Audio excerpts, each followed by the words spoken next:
is only war.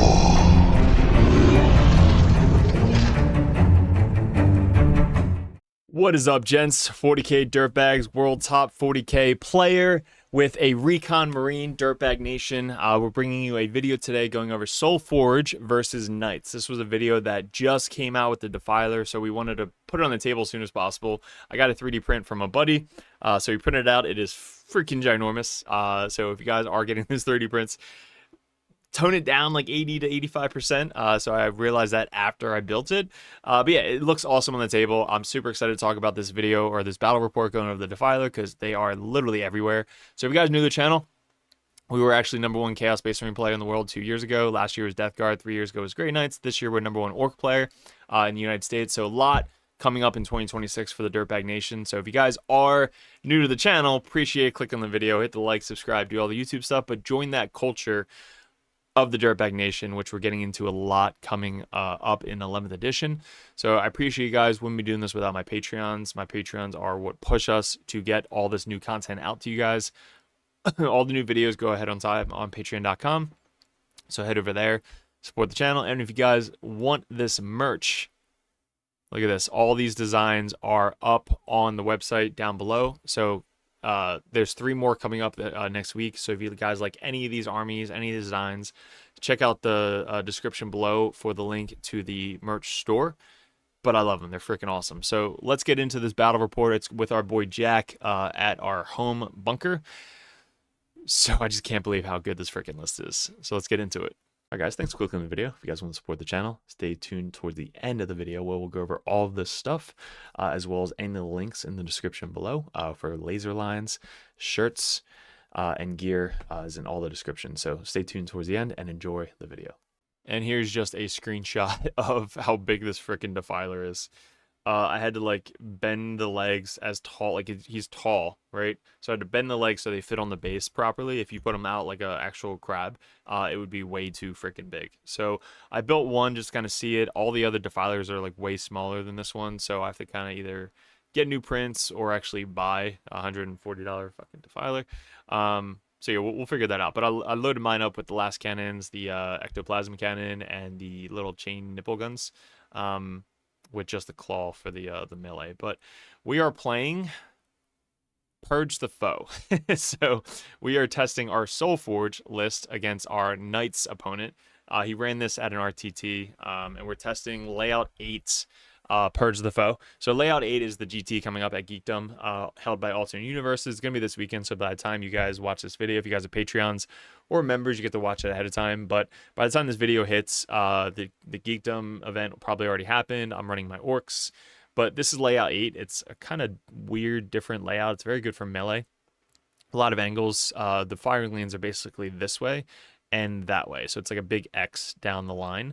But yeah, in this one, Purge the Foe is a little bit different in most games because Purge the Foe, which hopefully goes away, but Purge the Foe, you only get points based off the units you kill. If you kill more than your opponent, you get 8 points. If you kill equal to or 1, you get 4 points. And then holding objectives, if you can't keep them off all of their objectives, it's not really worth pushing to get people off objectives. It's a very strategic type,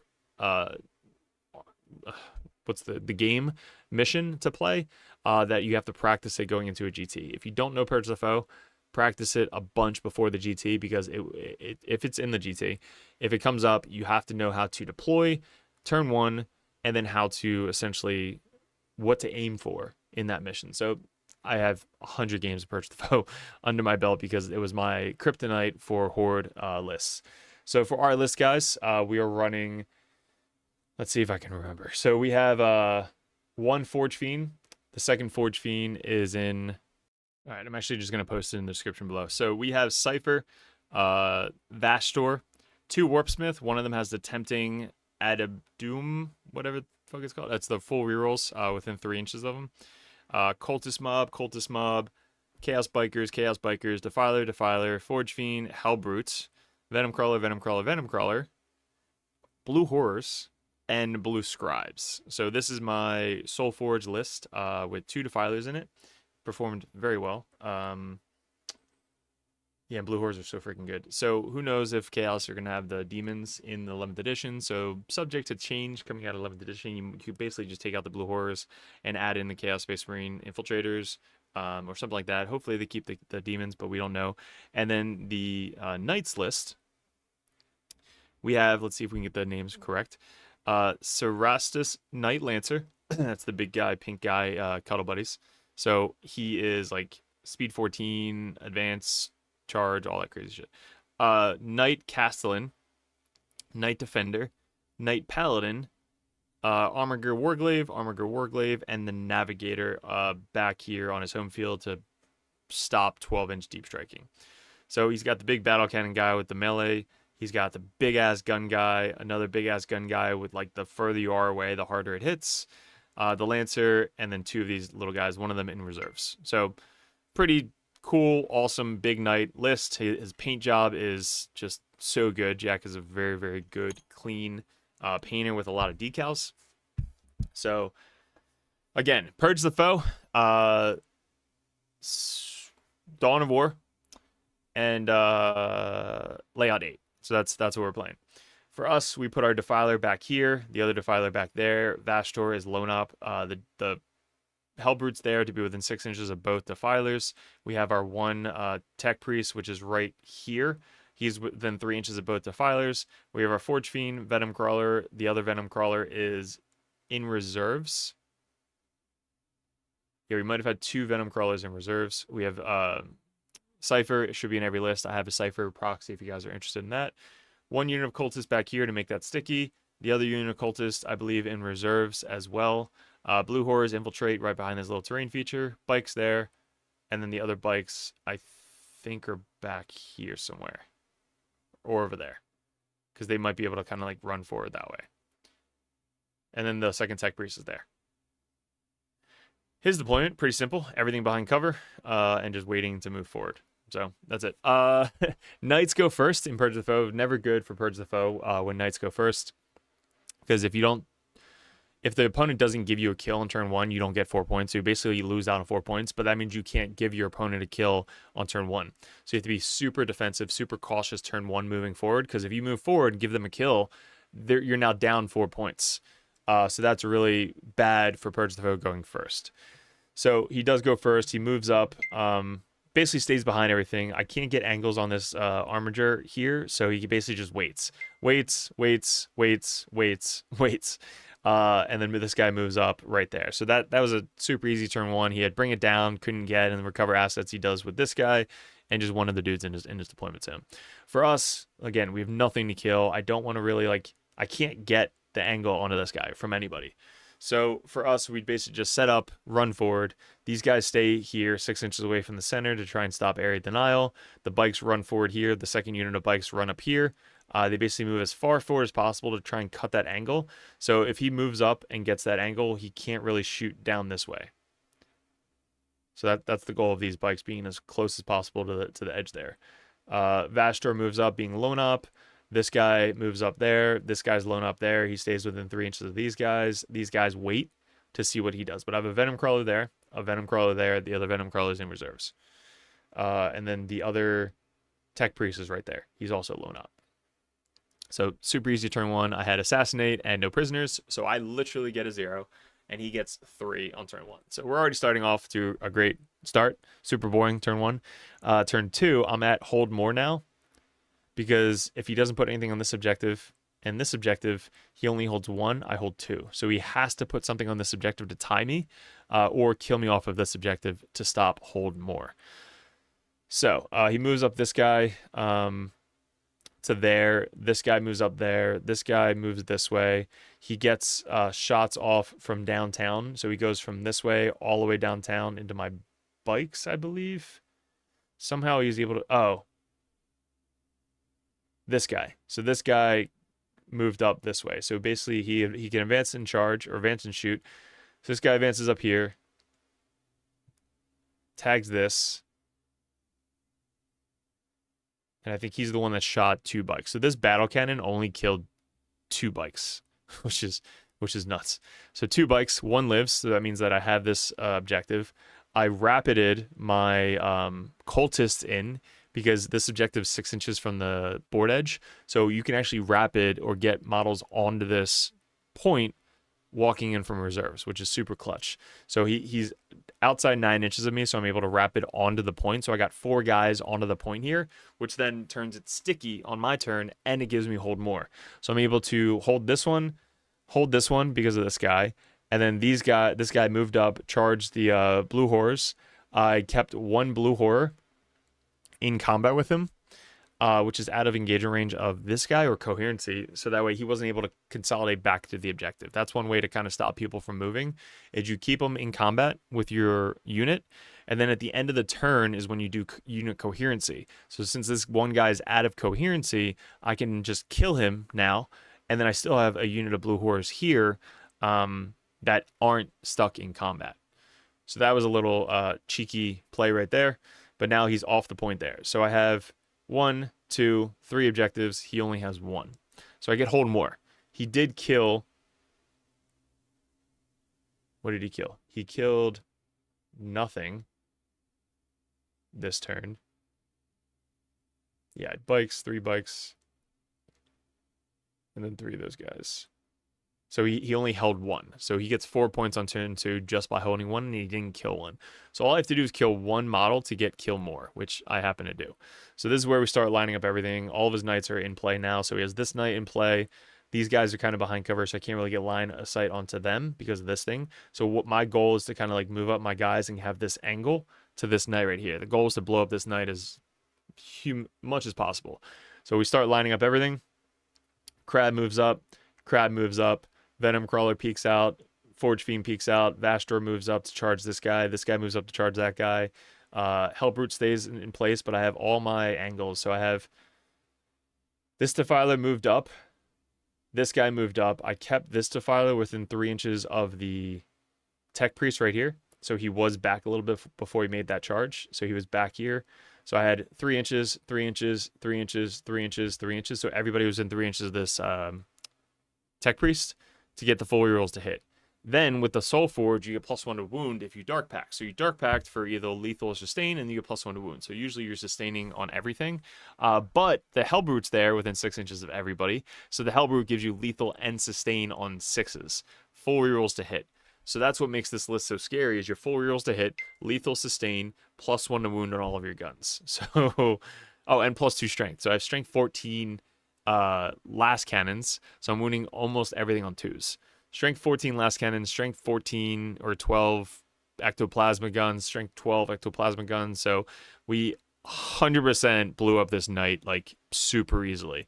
And then I charged in to this dread as well and killed this knight as well. So we killed 2 to his 0, so we got kill more. So we had a huge primary on turn 2 by holding more and killing more. So we had 16 compared to his 4. We did get Assassinate, so we kept Assassinate, which we killed that character. And then we had Defend Stronghold, which we just defended back here. This one knight that lived, or this one bike that lived, I just ran him backwards because he would give up a free kill if I keep him out front. So now it's his turn to play. I also did something here. So these guys moved up, and I'm like, all right, how many attacks in combat does this thing have? He's like, I don't know, 4. I'm like, all right, cool, not 10. He's like, no. I was like, all right, here's 10 cultist. I just move forward, charge in, keep him in combat so he can't move, and he hits on 4s. So I tie up the knight with these cultists, and I keep them here so that way he can't fall back onto the point to try and steal this point from me. He has to bring another knight to move up and charge and get into me to stop this from scoring. So I know one of these Defilers are probably going to die this turn. So he commits up. The Lancer advances super far forward. This guy stays in combat. This guy moves up. This guy comes in from reserves. I rapid on turn 3 this Venom Crawler in his deployment zone. So that way I can basically move up, shoot, and steal this home field objective from him. So this turn is going to be the turn that I push to give him a 0 for primary, because I have an opportunity to steal his home field. If you can never steal his home field, there's no point of pushing Purge the Foe by holding more or giving him a 0. So that's how I'm going to try and commit, by killing the guy on his home field and out OCing his home field to give him that. So what do we have here is he's basically moving everybody up. I'm hurting myself with Soul Forge because you're -1 leadership when doing Dark Pacts. So you do an extra D3 +1 mortal wounds to your guys. So I'm hurting my stuff more than he's hurting me right now. He moves up everything. He shoots everything. He blows up, I think, this Defiler out front. So he kills this Defiler. He charges in, does a tank shock.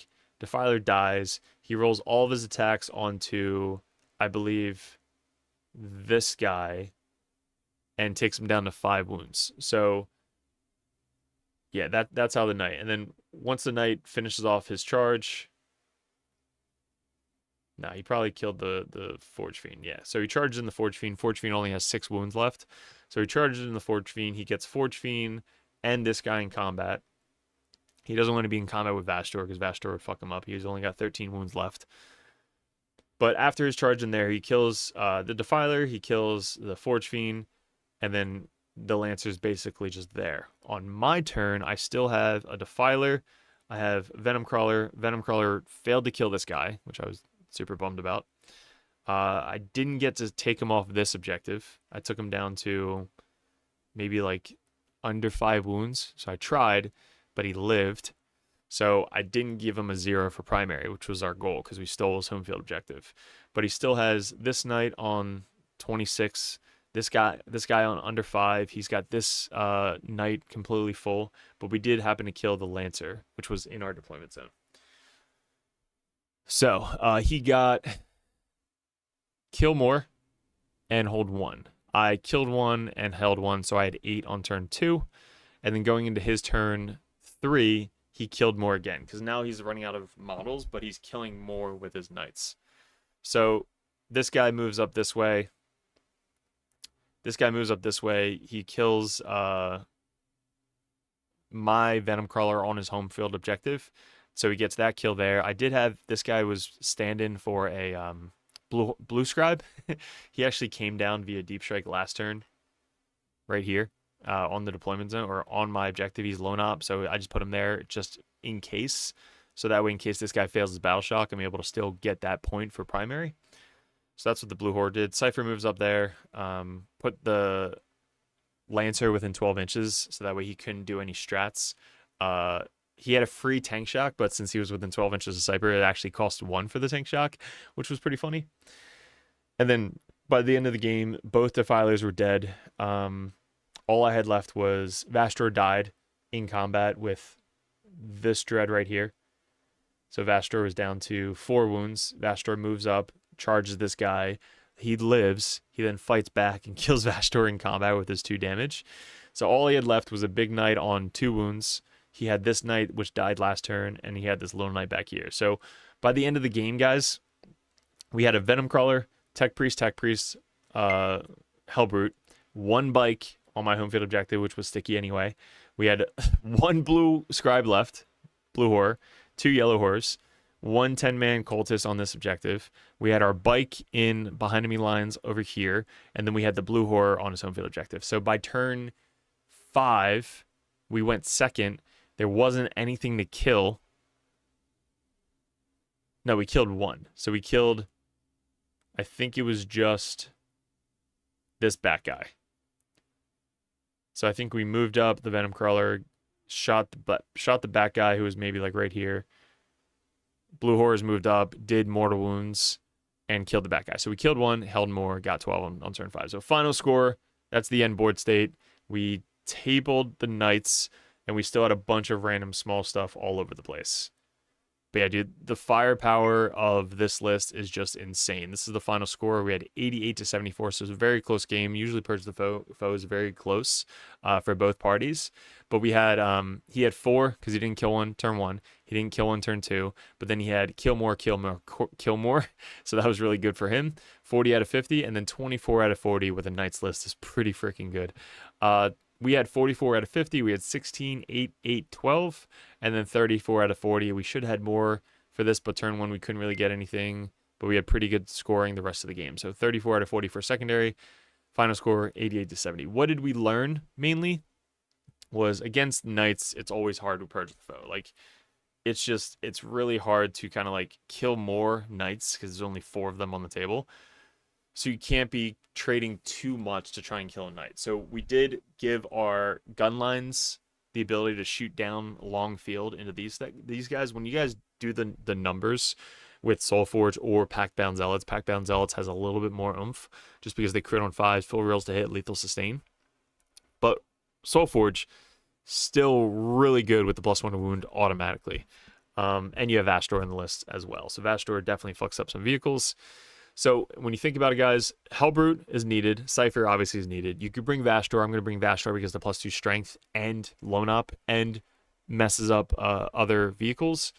You have the full rerolls Tech Priest. So that's 4 units essentially always being brought. So Hellbrute, Vastor, Cypher, Tech Priest. So those are your 4 guarantees. Then you have a Cultist, that's 5 guarantees. I love the Blue Horrors in this list, 125 points, so it's 15 points more than the 3 wound infiltrating new unit.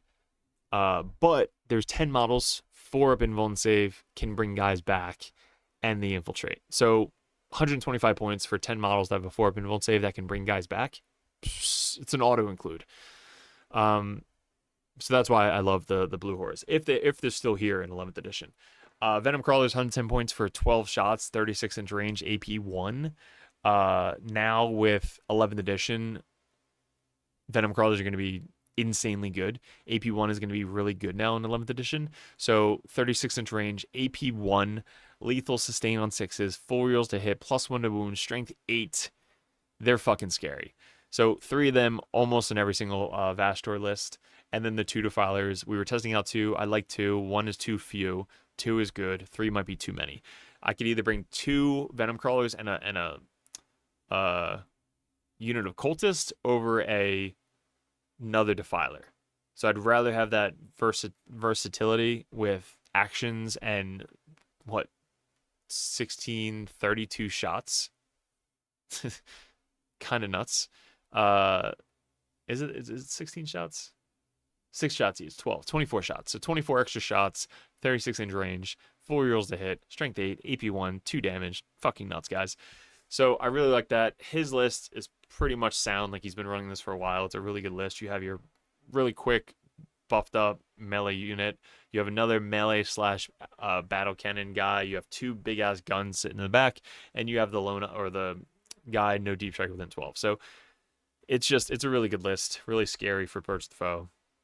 But we had fun playing it nonetheless. So, guys, let me know in the comments below what you liked, didn't like, how you can improve on the channel. What we're growing in 11th edition is going to be huge for the Dirtbag Nation. A lot more with the culture, Dirtbag Nation, Recon Marine, with the world-ranked 40k player. That's what we're bringing to the table for YouTube. So if you like that type of content, let us know. We love reading the comments from you guys. And if you guys are Patreons, wouldn't be doing this without you. Really appreciate it.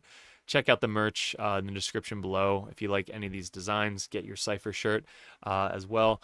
So, guys, really appreciate it. Good luck, and we'll see you in another video soon. All right, guys, thanks for sticking towards the end of the video. If you guys want to support the channel, all the links in the description below, which we'll go over. But these right here, we have 3D prints of Cypher, Tech Priest, Phobo Libby, Combi Libby, Lieutenant, Calidus, Codiez, and the Lord of Contagion. All those are up for sale. Message me on Discord. All these widgets, the 6-inch, 2-inch, 3-inch, 1-inch, they pop out. Those are up for sale. The 9-inch widget, the 1 CP token, where you guys can keep track of the CP every single game.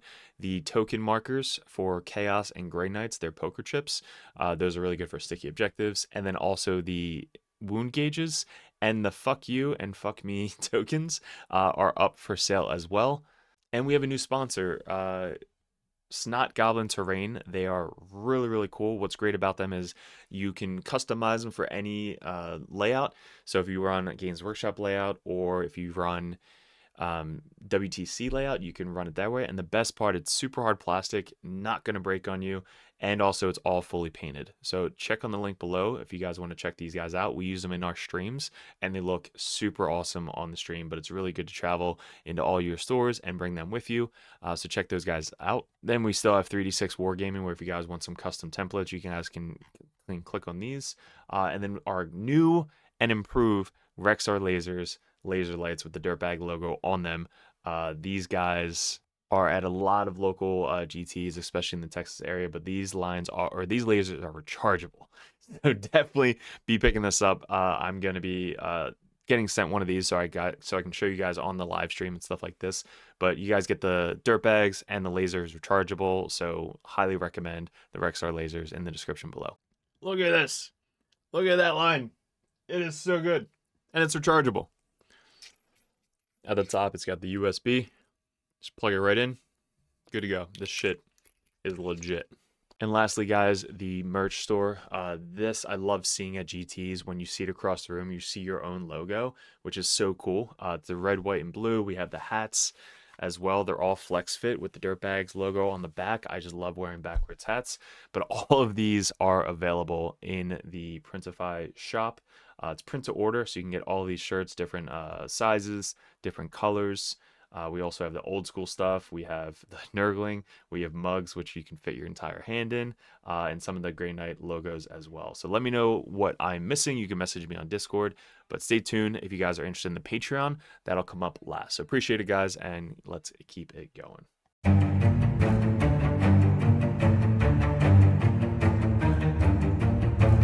What is up, gents? 40k Dirtbags here. If you guys are interested in joining the Dirtbag Nation over at patreon.com, you get a bunch of perks. What we did in 2024 was we really expanded. I had traveled a ton and I played my ass off in 40k. Right now we're ranked #1 best player in the United States on ITC rankings. We were the #1 Chaos Space Marine player in the world this year in 2024. 2 years ago, we got ranked #1 Grey Knight player in the world, and this year we're probably going to go into Death Guard, hopefully when the new Codex comes out, or Emperor's Children. But you guys, if you guys want that head coach or that coach always in your corner, just to ask questions, bounce ideas off, that's what the competitive Dirtbag and the Dirtbag Nation is all about. If you guys want to support the channel, you head over to patreon.com. You can join the Just a Car tab, which is $5 a month. You guys get access to the Discord Patreon tab. You have to be a patron to get into that Discord, and also I'm always there. All the other coaches are there. Basically, it's just such a good community over on Discord that you guys get specific access to it that only Patreons can get. If you guys want to bump that up, the competitive Dirtbag tier, you guys get to message me or another Grandmaster or another Dirtbag coach over the Dirtbag Nation to add unlimited questions, list ideas, list reviews, and bounce ideas off of. That's what having a coach in your corner is all about. If you guys want to bump up to the Grandmaster tier, that tier you get every perk under the sun. So basically you get access to Discord, you get one-on-one coaching, you get a call once a month if you guys would like to go over any RTTs coming up, any GTs coming up, any list reviews live over Discord chat, and also a special perk that Grandmasters get if you guys want any video suggestions like we do all the time with these table setup that we just upgraded thanks to the Patreons. You guys get suggestions or battle reports you want to see specifically played live by a coach or myself on the next battle report, or a live battle report coming up on the Patreon. So you guys get obviously first access to all the videos. We post them first on patreon.com, but there's just a ton of benefits to having a professional coach that plays this game all the time at the very, very high competitive level in your corner at all times. And that's really what the Dirtbag Nation is all about, getting you guys better at 40K, the basics, and being good in your community. So if you guys want to support the channel, I really appreciate it. Couldn't have done it without you guys in 2024, 2025. I am super stoked for, super excited for. If we really want to get a bigger studio going, that is going to be my focus in 2025, is really growing the community on YouTube and Patreon specifically. So thank you so much for 2024, all my Patreons. If you guys are interested in joining and want that coach in your corner, head over to patreon.com and support the channel. Appreciate it.